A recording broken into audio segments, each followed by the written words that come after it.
चार शुफेरे जीवे इरशाद हराई जुम्मा ने चार शुफेरे जीवे इरशाद हराई नारे ने शाम सवेरे जीवे इरशाद हराई जुम्मा ने चार शुफेरे जीवे। मोहतरम जनाब चौधरी मकसूद गुजर साहब, चौधरी आशिक अरानी साहब, मिर्ज़ा खालिद साहब, स्टेज पर बैठे हुए मौजूद मेहमानान गिरामी, अहले इलाका, एने हल्का के बुजुर्गों, भाइयों, दोस्तों, अस्सलाम वालेकुम। सबसे पहले तो मैं चौधरी मकसूद साहब दा और उन्होंने साथियों का, उन्होंने दोस्तों का जिन्होंने इन्नी अच्छी महफिल सजाई और साडा वालाना इस्तकबाल किया, मैं उन्होंने सारे भरावां दा और मकसूद साहब का, उन्होंने टीम का शुक्रिया अदा करांगा कि बड़ा वालाना साडा इस्तकबाल किया। दोस्तों, इलैक्शन है, इलैक्शन हर 5 साल बाद आउंदे ने।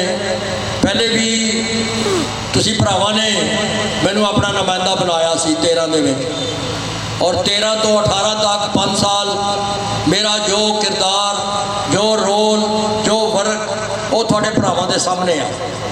और अलहमदुलिल्लाह कोशिश की कि जेड़ा भी काम करा, जेड़ी भी डिवेलपमेंट की, जेड़े दोस्तों नाल चले, ईमानदारी नाल, खलूस नाल और प्यार मोहब्बत के रिश्ते नाल चले।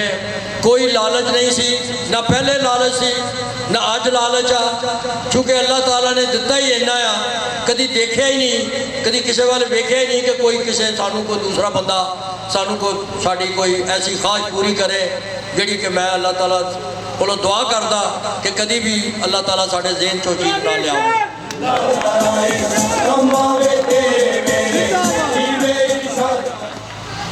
चौधरी आशिक साहब और मैं, चूँकि साडा रिश्ता इस तो पहले भी सी, जो चेयरमैन बल्दिया बने आ उदों भी मैं इन्हां दे शाना बशाना सी चेयरमैन बनाउण दे विच, और मैं जो MPA का इलैक्शन लड़िया उस वेले मेरे नाल बड़े प्यार मुहब्बत ना, और उदों का साडा एक रिश्ता।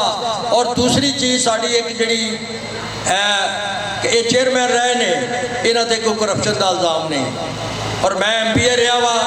मैं अज भी खुदा नू हाज़र नाज़र जान के कहना, कोई बंदा इतों ठेकेदार भी इतों दे ने, ओवरसीयर भी इतों दे ने, SDO भी इतों दे ने, कोई बंदा आके आके कि चौधरी साहब ने कोई 5 रुपए कोई कमीशन का मुतालबा किया या कमीशन लिया, तो जेड़े नुमाइंदे सालों तो तुसी बना रहे हो, उन्हों का रोल, उन्हों का किरदार वो सारा थोड़े सामने आ। मैनू ज़्यादा उत्ते तफसील दसन की जरूरत नहीं। डिवेलपमेंट दे विच मैं समझदा कि जिन्ना काम इन्हां अपने 13 तो 18 तक 5 साल च मैं अपने हल्के च कराया, शायद 70 साल च भी ना होया होवे। तुसी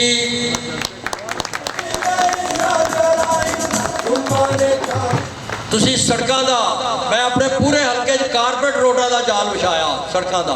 तुसी 261 तो शुरू हो जाओ अगे पूरे दीवान साहब तक 25, 23, 63, 31, 29, 27, 35, 37 बिल्कुल दीवान साहब के नाल जाके कारपेट रोड लाई। और मेरा एक गाँव 287 चक वो अलहदा सी दूसरी साइड से, मैं उन्होंने भी जमलेरा रोड तो जाके उन्होंने भी अगे 85 तक जी कारपेट रोड लैके गया।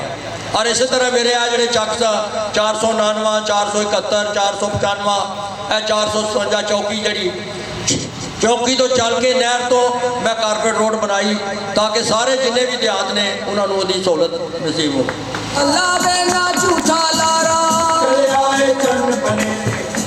डबल 1 डबल 2 कोई एक्सीडेंट होंदा या कोई एमरजेंसी होंदी सी, असी कॉल करते सी ते बिहाड़ियों गड्डी आउंदी सी, और मैं डबल 1 डबल 2 इत्थे एदा मनसूबा जड़ा लियांदा और मुकम्मल करवाया। बल्कि कुछ लोगों ने, चूँकि जगह कॉलेज की जगह सी उत्थे स्टे है, मगर इसके बावजूद मैं उस मनसूबे को मुकम्मल करवाया, और अलहमदुलिल्लाह आज तुहाडे सामने डबल 1 डबल 2 सानू सहूलतां दे रहा। और साढ़े पूरे वाले हॉस्पिटल दे विच दिल का वार्ड कोई नहीं सी, रात को खुदा ना करे किसी को कोई तकलीफ होंदी सी ते फर्स्ट एड भी नहीं मिलती सी, और दिल का वार्ड खसूसी तौर पर इत्थे मैं बनवाया। स्पैशल एजुकेशन का स्कूल अजीमाबाद बड़ा बड़ा स्कूल बना के दिता। फिर सब तो बड़े ਇਹ ਨਹਿਰ ਦੇ ਉੱਤੇ ਜਿਹੜਾ ਮਿੰਨੀ ਬਾਈਪਾਸ ਬਣਾਇਆ, ਤੁਸੀਂ ਵੇਖ ਲਓ ਇਹਦੀ ਸ਼ਹਿਰ ਦੀ ਖੂਬਸੂਰਤੀ ਵੀ ਆ ਔਰ ਸ਼ਹਿਰ ਨੂੰ ਪਬਲਿਕ ਨੂੰ ਸਹੂਲਤ ਵੀ ਆ। ਔਰ ਲੁੱਡਰ ਰੋਡ ਤੋਂ ਲੈ ਕੇ ਹੁਣ ਸਾਰਾ ਇਹ ਮੁਕੰਮਲ ਹੋ ਗਿਆ। तो मैं समझदा ये मनसूबे तो वो ने ਜਿਹੜੇ मेन मनसूबे ने। इस तो इलावा जी डिवेलपमेंट शहर दे विच मैं MPA सी, ਜਿਹੜਾ भी साडा फंड आउंदा सी बतौर चेयरमैन बल्दिया चौधरी आशिक साहब नूं यही तकसीम करते सी। तो और अलहमदुलिल्लाह हर हल्के हर वार्ड मेरा ख्याल इतने काम कराए ने कि बहुत ज़्यादा काम कराए ने। मेरे हर चक दे विच कुछ ना कुछ किसी अगर नहीं डिवेलपमेंट हुई तो उत्थे कम से कम सड़क छोटे मोटे जोड़े मनसूबे जरूर होए होंगे हर पिंड दे विच। और दूसरा जेड़े साडे देहात सी, मैं जदों चक्का च गया ना मैं वेख्या कि जेड़े गरीब महल्ले सी ना उत्थे कोई काम नहीं होया। जेड़े बाकी डिवेलपमेंट हुई आ गरीब महल्लियां नूं बिल्कुल किसी ने टच नहीं किया। और मैं सोचता होंदा सी भी यार पता नहीं की गल पहले जेड़े MNA MPA रहे ने वो क्यों नहीं गरीब महल्लियां च काम कराउंदे। मगर मैं जिस वेले MPA बना मैं सब तो पहले जेड़े भी गाँव च गया मेरे जिन्ने चक ने जाके देख लेना कि जेड़े गरीबां दा महल्ला ना उत्थे तुहानूं सोलर भी लगा मिलेगा, नालियां भी बड़ियां मिलणगियां। देंदे ने लोग सलामी बंदा जीदार अवामी। ते हुण भाईओ गल ये आ कि इलैक्शन हर बंदे ने आना, हर दोस्त ने आना। ये वोट आ, ये वोट बड़ी कीमती आ। असीं ते आपस च बैठे गल कर लैंदे आ ना कि पर्ची पर्ची पाती दे दिओ भी की फर्क पैंदा, मगर इस वोट की ताकत बड़ी आ।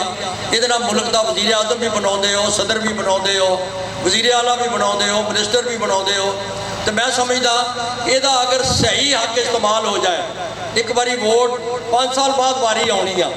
असीं जिस वेले वोट पाउंदे आ उस वेले गलत इस्तेमाल कर लैंदे आ, फिर 5 साल पछताउंदे रहिंदे आ कि यार अगली वारी इंज करांगे।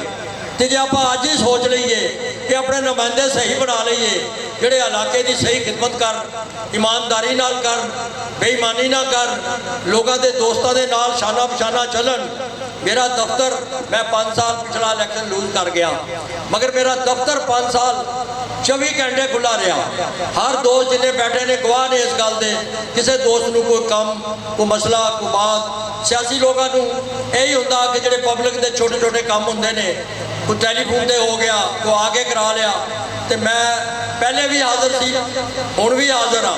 तो मैं भरावां नूं ये गुजारिश करांगा कि इंशाअल्लाह ताला अगर तुसी दोस्तां ने भरावां ने सानू इज्जत दी, अल्लाह ताला की तरफों सानू मेहरबानी हुई तो फिर जेड़े साडे मनसूबे असी मुकम्मल करना चाहते सी, जेड़े हाले मैं समझदा बहुत सारे ऐसे मनसूबे सी जेड़े साडे ज़हन च सी असी मुकम्मल नहीं कर सके। मसलन बहुत सारे मैं समझदा वो मनसूबे जेड़े सी वो सूबे च रह के मुकम्मल नहीं होंदे सी, वो मरकज़ के मनसूबे सन जिस विच वापडा के मुतलका सी, सूई गैस के मुतलका सी। बहुत सारे चक्कां दे विच मैं समझदा कि जिहड़ी गैस जानी चाहिए सी उत्थे गई नहीं, जिथे नहीं सी उत्थे चली गई। मैं समझदा कि ये उन्हां लोगों का हक मरिया। इस तरह वापडा के साडे ट्रांसफार्मर मैं बतौर MPA भी बड़े ट्रांसफार्मर चेंज कराए कि जिथे 50 का सी उत्थे 100 का कराता, जिथे 100 का सी उत्थे 200 का कराता, जिथे 25 का 50 का कराता। और साडा मेरी हुण भी यह ख्वाहिश आ कि अगर अल्लाह ताला ने मौका दिता तो यह जिहड़े मरकज़ के मनसूबे ने इन्हों इंशाअल्लाह ताला प्रायोरिटी दे के इन्हों मुकम्मल कराया जाएगा। लोग सलामी तेरे मेरे जीवे इरशाद। मैं भाइयों नूं बस ये गुजारिश करांगा कि हुक्के का मेरा निशान है तो बूरे वाले चौधरी आशिक साहब इन्हों का भी निशान है। तो हुक्के नूं तुसी कामयाब कराओ, वोट दिओ, थोड़ी बड़ी मेहरबानी, बहुत शुक्रिया। तो एक दफ़ा मैं फिर चौधरी मकसूद साहब का और सारे भरावां का शुक्रिया अदा करांगा। बहुत मेहरबानी।